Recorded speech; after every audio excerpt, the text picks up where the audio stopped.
दोस्तों स्वागत आप सभी का आपका चैनल बेसिक नॉलेज में। तो कैसे हैं आप सभी? आशा करता हूं मस्त है, स्वस्थ हैं और अपने क्लास 12 के रिजल्ट का इंतजार बेसब्री से कर रहे हैं। जी हाँ दोस्तों उससे पहले आप लोगों को पासिंग मार्क्स के बारे में जानना बहुत जरूरी है, जो कि इसमें की बड़ा बदलाव हो चुका है। जी हाँ दोस्तों, पासिंग मार्क्स में बड़ा बदलाव हो चुका है। आप लोगों को प्रैक्टिकल है, नॉन प्रैक्टिकल वाला मतलब यानी कि इंटरनल असेसमेंट वाला सब्जेक्ट है, सब में अलग अलग क्राइटेरिया हो गया पास करने का। 10th जैसा नहीं है कि भाई चलो 100 में 33 लाख पास हो जाएंगे, ये थोड़ा अलग हो चुका है। आप लोगों का रिजल्ट अलग तरीके से बनेगा। तो चलिए सारा डिटेल बताते हैं, वीडियो को पूरा देखिएगा, आप लोगों को सारा जानकारी मिल जाएगा। सभी दोस्तों को शेयर जरूर कर दीजिएगा। पासिंग मार्क्स में बड़ा बदलाव देखिए दोस्तों, आप लोग दो प्रकार का सब्जेक्ट है, एक है प्रैक्टिकल वाला, एक है नॉन प्रैक्टिकल वाला। ये आप लोग जानते ही होंगे, जिसमें भाई प्रैक्टिकल भरे हैं वो प्रैक्टिकल वाला है, जिसमें प्रैक्टिकल कॉपी नहीं भरे हैं वो नॉन प्रैक्टिकल वाला है। यानी आप लोगों का दो प्रकार का एग्जाम है। एक क्या, एक प्रैक्टिकल सब्जेक्ट्स में 70 + 30 यानी कि 70 नंबर का थ्योरी था और 30 नंबर का प्रैक्टिकल था, टोटल मिला के 100 नंबर हो जाता है।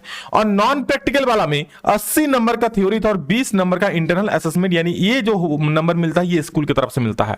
ठीक है, तो आप लोगों को पता है एग्जाम के लिए पासिंग मार्क्स कितना है भाई? 33%।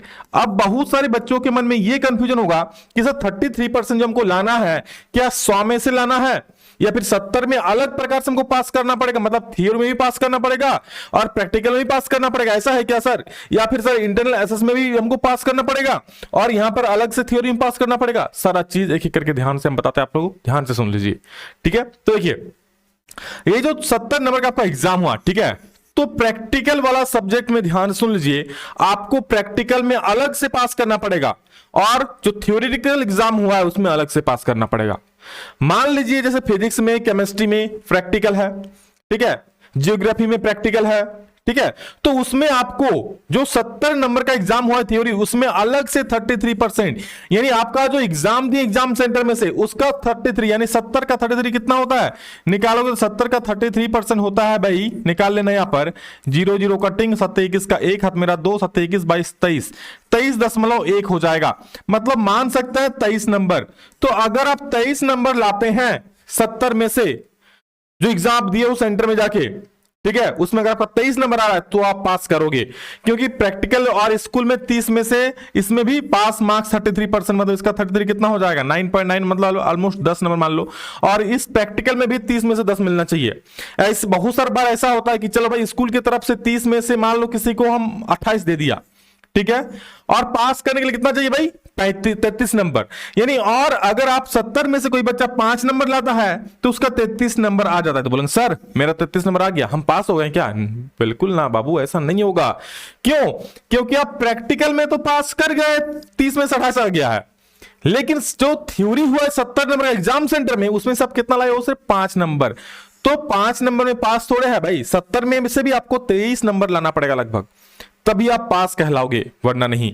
मतलब समझ गए कि प्रैक्टिकल में अलग से आपको पास करना पड़ेगा और इस जो प्रैक्टिकल थ्योरी जो है उसमें अलग से पास करना पड़ेगा। और नॉन प्रैक्टिकल वाला सब्जेक्ट जिसमें इंटरनल असेसमेंट होता है, उसका क्या फंडा है सर? तो ध्यान से सुन लीजिए, अब थोड़ा आप लोगों को सुकून मिलेगा। इसमें 80 + 20 100, तो इसमें पूरी 100 में से अगर आपका 33 नंबर आता है, ये नहीं देखेगा कि चलो भाई इधर में मान लो इधर 20 में से किसी को 20 दे दिया ना, और 80 में से किसी का 13 नंबर भी आ गया तो उसका 33 हो जाएगा, वो बच्चा पास कर जाएगा। समझ रहे? वो बच्चा पास कर जाएगा। जी हां, लेकिन प्रैक्टिकल के साथ ऐसा नहीं होता है।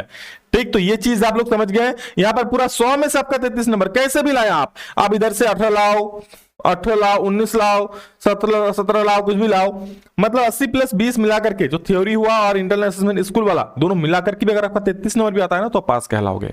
तो ये बहुत बड़ा फंडा है।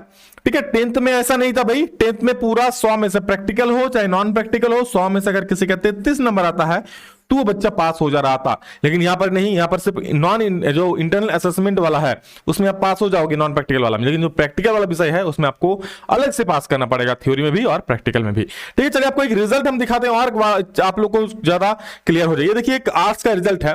देखिए ये जो नंबर आता है ना भाई, यहां देखिए, यहां प्रैक्टिकल का कॉलम बना हुआ है। ठीक है, इसमें देखिए जियोग्राफी में क्या है? प्रैक्टिकल है। जियोग्राफी में क्या है? प्रैक्टिकल है। और 30 में से इसको 29 मिला हुआ है, समझ रहे हो? बाकी किसी में लिखा है क्या? English, Hindi, history, political science, social science, किसी में भी यहां पर नहीं दिया गया है। देखो किसी भी नंबर नहीं दिया गया है। मतलब यहां पर इंटरनल असेसमेंट का नंबर जो आता है ना, फाइनली 100 में से ही पूरा जोड़ देता है। जैसे इसका 100 में से 77 आया, इंग्लिश में, हिंदी में 100 में से 83 आ गया, हिस्ट्री में 100 में से 86 आ गया, तो इसमें इसका इंटरनल असेसमेंट ऐड है, समझ रहे हो। तो बच्चा 100 में से अगर इतना कोई भी लाता है, 33 से ज्यादा लाता है या 33 लाता है तो पास हो जाएगा, लेकिन प्रैक्टिकल वाला में नहीं। प्रैक्टिकल में थ्योरी में अलग से पास करना पड़ेगा और प्रैक्टिकल वाला में अलग से पास करना पड़ेगा, ठीक है। और अगर ऐसा कोई नहीं होता है, मान लीजिए इसका इधर 29 मिल गया, ठीक है, इधर 29 मिल गया और इधर इसका सिर्फ 10 ही नंबर मिलता, यहां पर 58 नहीं मिलता, सिर्फ 10 मिलता, तो इसका कितना हो रहा है भाई, 29 और 10 39 नंबर आराम से हो रहा है। तो बोले सर 39 में तो पास है, लेकिन क्या 10 नंबर जो है 70 का 33% आ रहा है, नहीं आ रहा है, तो बच्चा फेल हो जाएगा, ठीक है। और एक समझ लो, आपको पास करने के लिए सभी विषय में 5 में से 5 विषय में ही पास करना पड़ेगा, 5 विषय में आपको पास करना पड़ेगा, जिसका एक्स्ट्रा सब्जेक्ट नहीं है उसको 5 में से 5 विषय में पास करना पड़ेगा। तो ये दोस्तों आप लोगों को रिजल्ट का बहुत बड़ा अपडेट, और रिजल्ट कब आएगा इस पर आप लोग बहुत ज्यादा एक्साइटेड हो। तो जैसे जैक ने कहा कि सप्ताह के अंत में रिजल्ट आ सकता है, इस पर कोई भी बड़ी अपडेट आता है मैं आप लोग जानकारी दे दूंगा। चैनल पर बने रहिए, सब्सक्राइब कर लीजिए, हर एक दोस्तों को, जितने सबके दोस्त है सभी को शेयर जरूर कर दीजिए, सभी को सटीक जानकारी मिल सके। और अभी तक मुझसे इंस्टाग्राम में नहीं जुड़े हैं ना, तो डिस्क्रिप्शन में उसका भी लिंक है, जल्दी से ज्वाइन हो जाइए, हर एक सटीक जानकारी आप लोग यहाँ पर मिलती रहेगी। और चलिए इसी प्रकार आगे हम आप लोग जानकारी लाते रहेंगे, ठीक है। लव यू ऑल दोस्तों, thank you all of you. अभी कितना ही फिर नेक्स्ट वीडियो मिलेंगे, तो जय हिंद, वंदे मातरम।